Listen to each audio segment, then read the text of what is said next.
Hello, everyone. I'm Pil Park. Thank you for taking time today.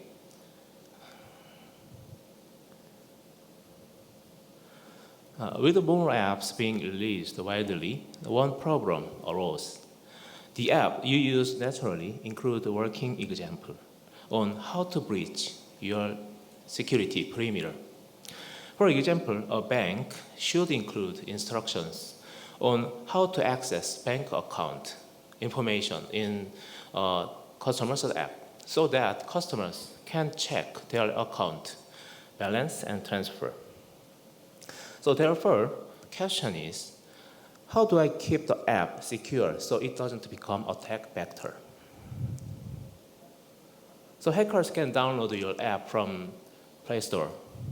So reverse engineering the app to select the target and find the information such as security logic, business logic, the important information. So hacker may learn the app in the rooted devices to find out what protection you have. So after finding the target, they can do whatever they want.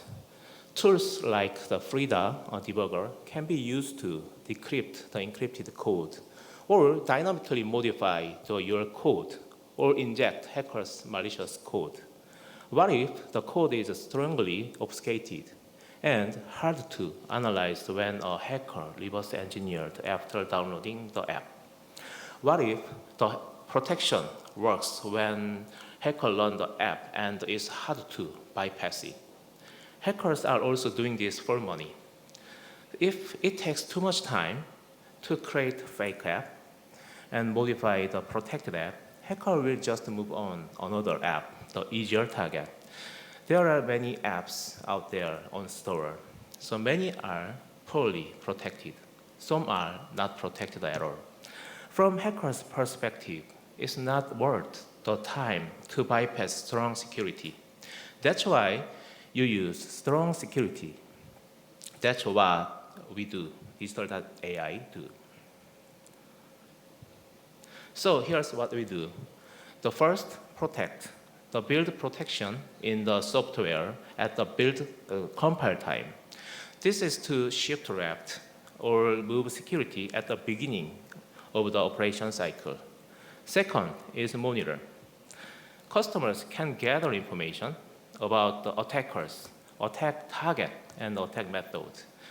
Through the event reported by protected app, this allows the customers to predict attacks that will occur and update protection accordingly. Third, React, the RASP, that the runtime application self-protection. Hackers has to go through a lot of failure to bypass protection. This requires hackers to spend a lot of time allowing customers time to respond to them. So how do we protect? So we provide a means to build the security into software.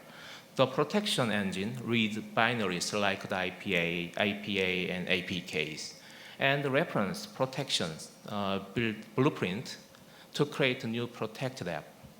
So there is no effort from the dev teams for protection. We also offer more languages, more IDEs, more versions on various platforms like mobile, web, and desktop. Our solution can also be easily integrated into the existing CI/CD pipeline. We provide customizations, so you can apply the protection you need in the right place. This helps prevent unnecessary resource use, avoid the app degradation, and allow you to update the security to meet the latest threat trend. In addition, we provide key and data protection through the white box cryptography, ensuring your communications are secure even if your app are cracked. So how do we monitor? So we provide a standalone dashboard that shows which protections has been activated. We also show information about the attacker's information, the target, the time, etc. If desired, we can integrate our report with your existing SIEM. So how do we react? So we provide you means to automatically respond to threat in real time with runtime application self-protection, RASP. For example, if a certain temper action is detected, you can make the app automatically prompt the users to authenticate using two-factor authentication. You can also automatically add reactions that alter features in an app. For example, a certain sports game maker changed the gravity setting to 0 when temper were detected, so which made the players simply float off the field. So finally, you can add reactions that will simply shut down any app. So how do I keep the app secure so it doesn't become attack vector? So here's the answer. Add Digital.ai DevSecOps defense in depth. So by protecting, monitoring, and reacting, you enhance your DevSecOps practice. After the build stage, our security obfuscate apps. If your apps are run in the compiler or debugger or Frida or any tools, the decompiled code is unreadable to the hacker. We also insert the anti-tamper technology that allows app to detect unsafe environment or tampering. Therefore, anti-tamper and obfuscation means pre-production security and is the first part of DevSecOps defense in depth. There are two types of post-production defense. First is monitoring. This allows you to visualize threat and predict attacks that will occur. Second is the real-time detection and response. This makes hackers spend a lot of time and give you some time to respond to them. If you apply defense in depth to your DevSecOps exercise, it becomes very difficult for hackers to read your code. And hackers find it hard to locate attack point and must spend a lot of time. Perhaps at this point, hacker is likely to abandon the attack. Even if the hacker doesn't give up and continues to attack, you will have information about the environment app is running in and insight into what kind of attack is under. The app can also respond to attacks in real time. You will know which areas of the app the hacker is targeting, which feature were bypassed, and how long it takes to bypass protection. Based on this information, you can improve your security and find hackers and stop attack. And alert users to prevent further damage. So in other words, you are blocking the loopholes that app may have introduced the firewall. As everyone is talking about detection threat, so however, detection and response are basic to app security. So in addition to, what if we could predict what threat would arise and update security accordingly? So being able to predict threat means you are not just reacting, you are staying one step ahead. And by updating security based on patterns and attack signals, you don't just defend, you prepare. And that's the difference between just surviving an attack and stop it and before it happens. So here, this app is protected by our solution. And this app that I repackaged and ran on the emulator here. The message shown below here means the app is detecting and responding to both repackaging and the emulator environment. And this app also reporting to this event to our monitoring system in real time. This monitoring system shows a number of reported threats, including emulator detection, signature change detection, and more. This is details of the signature change card detection. So here we can find information such as hash value, when it distributed to the store, developers, and the IP address of the hackers or victims. So an app must be signed when it is distributed to the store. The developers sign the app using their own signature. When hackers download the app from the store, analyze code, change it, and repackaging it, that's become fake app.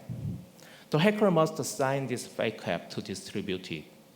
But since it is very difficult to get the developer's original signature files, so the hackers sign it with their own signature file here.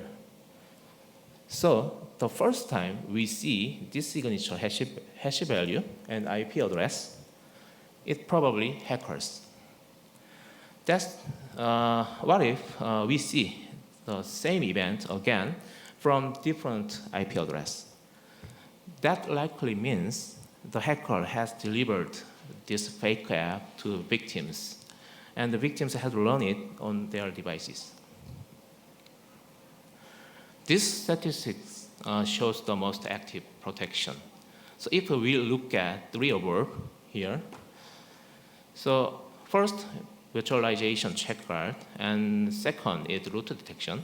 Third is a signature change detection guard. This can be expected that hackers are creating the fake app for your app, and that the fake app will have virtualization feature capabilities.